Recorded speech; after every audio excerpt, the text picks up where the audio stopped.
Where is our consciousness? What is our consciousness? It feels like there is a little bit more than just chemical reactions and electric impulses, right? What happens if we go beyond the mind? Osho said, meditation is mind towards its own source. He said, a state of no mind is meditation. So, for meditation, no need to sit in full lotus position for many hours a day. Just be in your natural state. Just be in mindless awareness. What is awareness? Awareness is relaxation. It is a relaxed observation of what is. So, relax, breathe, and feel. Feel your heart beating. Feel your heart. Can we travel in the center of our heart? They say the electromagnetic field we send out of our heart center is 5,000 times stronger than those electromagnetic waves of our brain. You ever had situations of meeting same kind of people or same person? Sometimes it's like magnetic attraction. And again, here comes the law of attraction. Whatever you focus on, you might attract it. And if we are aware of it and in contact with our inner source, the divine can flow, and living will turn into a life. Living will turn into a life you could never had imagined or planned by your mind. Life is unlimited. And for everyone who's saying this is not scientific, please look exactly what science is doing. They try to understand and explain nature by separating it. Again, we have the separation. They divide the physics, the chemistry, and the biology into different topics. For sure, like this, they will find part of the truth. And they did. But how you want to get the whole truth, how you want to understand the whole thing by separating it. Don't get me wrong, I studied science, and there is nothing wrong about science. I'm just relating to those ones who always defend any other way of perception or truth, who are defending the existence of anything that they cannot see, by arguing it is not scientific proved. And further, if you only believe in what science can measure, what is about emotions? Is there any unit for love or anger? As far I know, it is not possible to measure emotions in a scientific way, but still they are real for us. Actually, we are super sensitive emotional beings. In school, see, it's all about the logical, analytical mind. It's about structures and learning by repeating facts. It is mainly about the left brain part. Our right brain part, which stands for emotions, creativity, philosophy and spirituality, is completely suppressed in the whole system. Look at it. There is no subject called emotions, although this is such a big part of us. In some schools, you have to decide between music and art, between religion and philosophy. In which society you can easily live out of art or being philosophic or spiritual. This part of us is like cut it off. And further, in our society, the big family in its natural state does not exist anymore. Parents go to work, children are left alone early. Instead of love, our generation got TV. So what? Of course we feel separated. Of course we feel incomplete. Of course we all shut our heart down in young age. Because life like this is painful. It is a mess, and now we try to deal with it. And there is no blame. It is no one's fault. It just happened as it happened, and now it is like it is. The best thing we can do now is to change the perception. And this perception does not go from outside inwards, it goes from inside out. Because inside, there is all we need. All we try to get from outside is inside already. Everything is there, and nothing in the same time. This is the paradoxon. If we enter the depths of our pure being, we will find all the love, all the peace, and all the happiness we always wanted. And we will see that it always was there. We just couldn't see it. It's like the sun always shines, but sometimes there are big heavy clouds, so it looks dark, but the sun is still shining. So, our thoughts, our projections from the ego, they are like these clouds.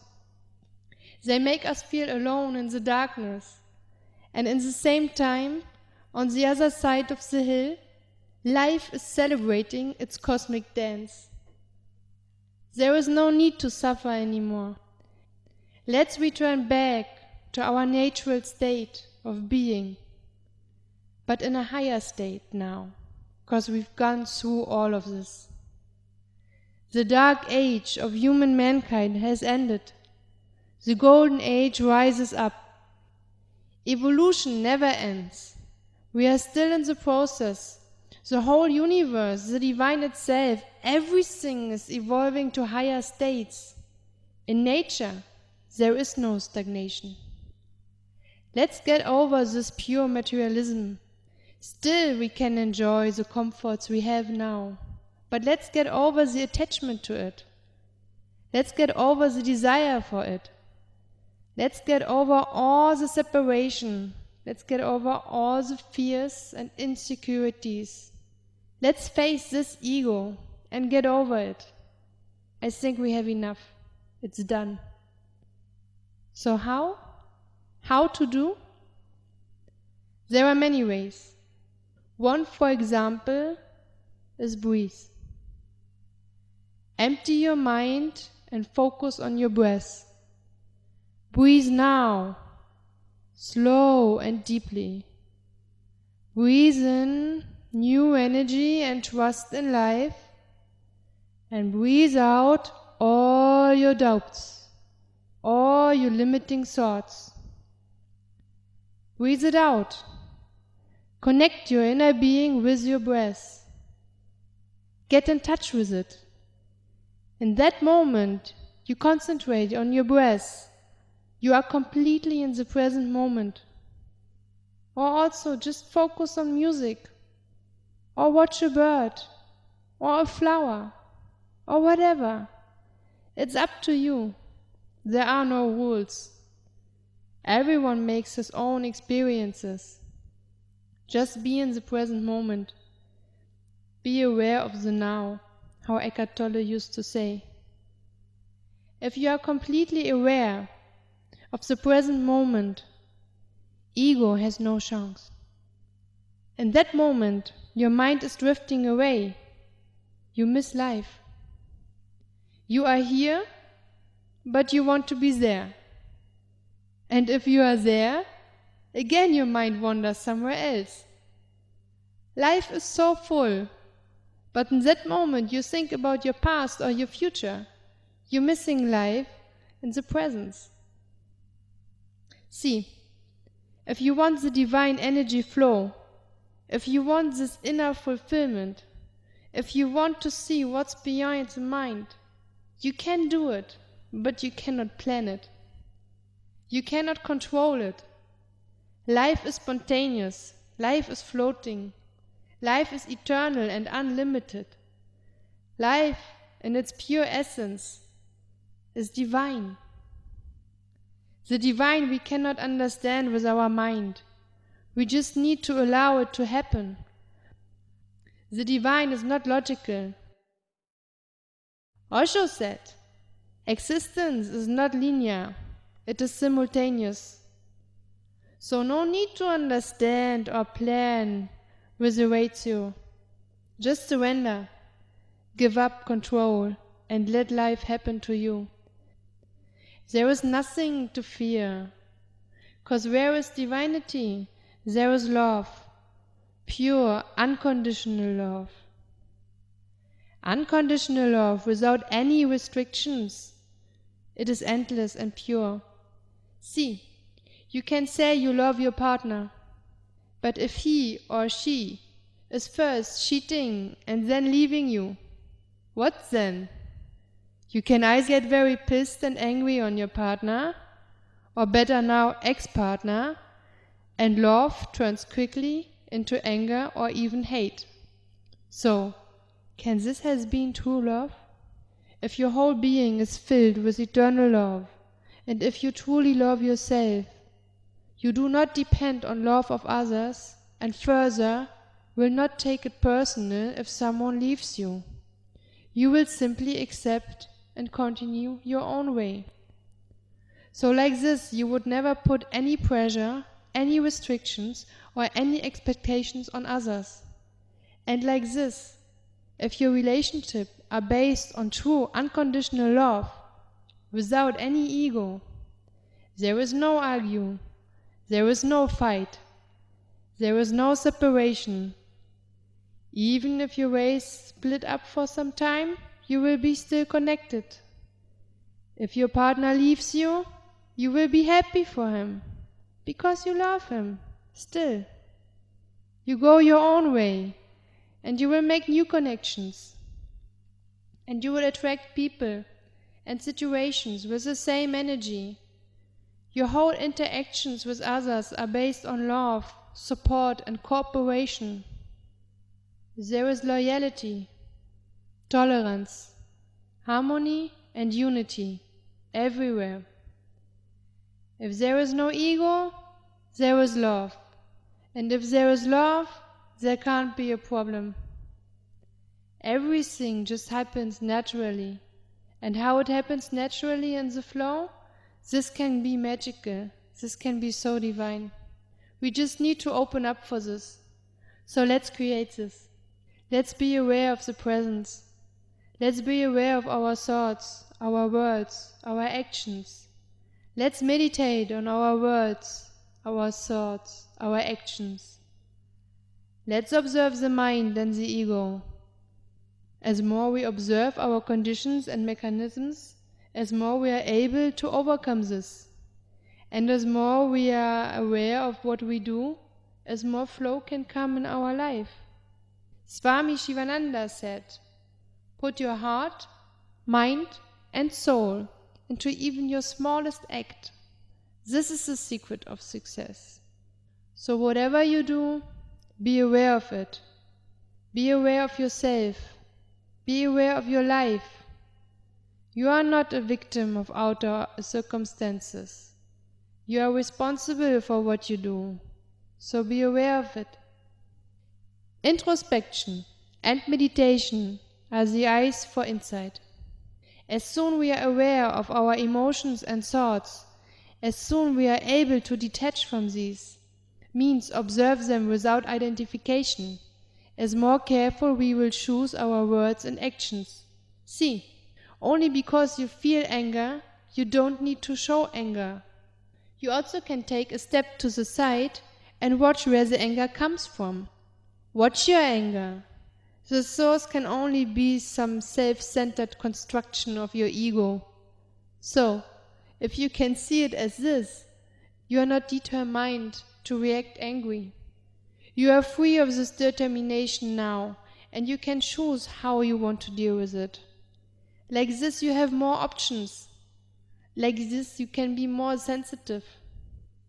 You are able, for example, to see the reason behind the reaction of the other also. Instead of being angry, you can feel compassion. Because you understand the mechanisms behind, you are able to transform anger into compassion. Anger creates problems and suffer. Compassion creates love and unity. So see, like this you have the choice to create situations in a harmonic way. You can create. And as more careful we are with others, as more cooperation, loyalty and love can come in. If love is there is no room for ego.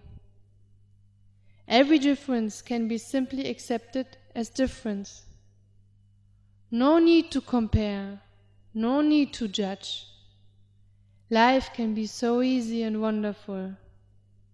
Osho said, existence is giving you fresh roses every minute.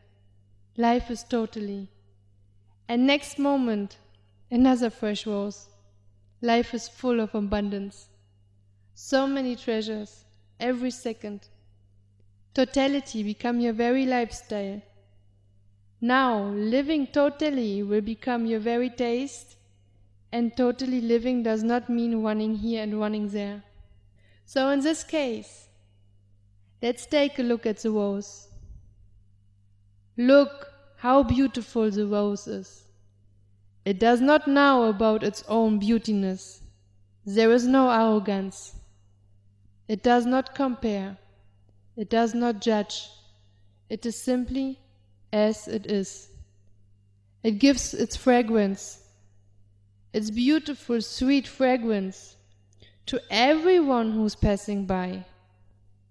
Are you able to help anyone who needs help? Are you able to give the same love to anyone who's passing by? Or are you making differences? For sure, you're ready to help your friend. But are you also ready to help some stranger? If you make any difference here, again you're creating separations. In your natural state, you are like a flower. You are beautiful, but you don't bother about it. In your natural state, you are fulfilled with love, and you spread this love in all directions of the universe. In your natural state, your vibration and the universal vibration are in harmony. In your natural state, you celebrate life with every single cell, simply because of the fact that you are. You're singing the universal song of existence, and you don't mind if someone is listening or not. You're just singing. See, in your natural state, you are growing, but you don't try to control your progress. A seed doesn't know it becomes a flower. In our mind level and ego-related stage, we are like seeds. All of us have the potential to flower inside. We have all the power of the universe inside.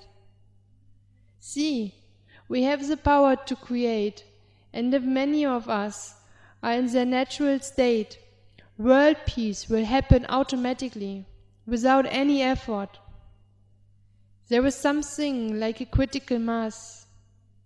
If there is love, how can there be interest to fight?